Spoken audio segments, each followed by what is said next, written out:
आहेत ना हे सगळे दात पिळून जातात आणि मग नंतर आपलं एवढं आयुष्य राहिलं ते जेवण करायचं कुठून आहे की नाही. म्हणून ते दात खराब होऊ नये म्हणून चॉकलेट एकच खा बरं का. मग रोज तो एक एक खायला लागला. दुसऱ्या कोणी आजोबा म्हटले मला 2 चॉकलेट दे.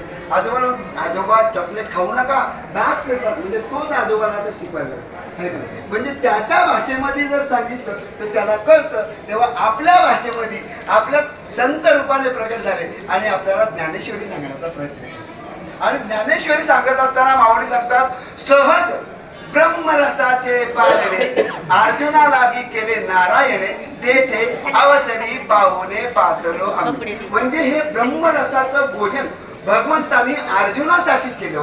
अर्जुनासाठी केलं. आता तुम्हाला ब्रह्मरसाचं भोजन म्हणजे काय आहे तर आता या सगळ्या माता नाही का यांनाच सगळं माहिती आहे आपल्याला कमी माहिती. ज्या माता भगिनीची मुलगी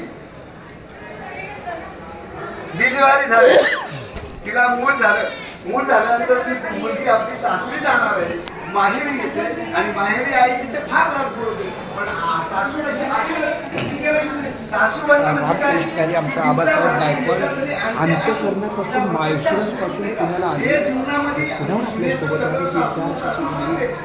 चांगलं त्यांचं वैभव सुरू वाटतं वाईट शेवट आलंय. खूप खूप प्रेमाने भाग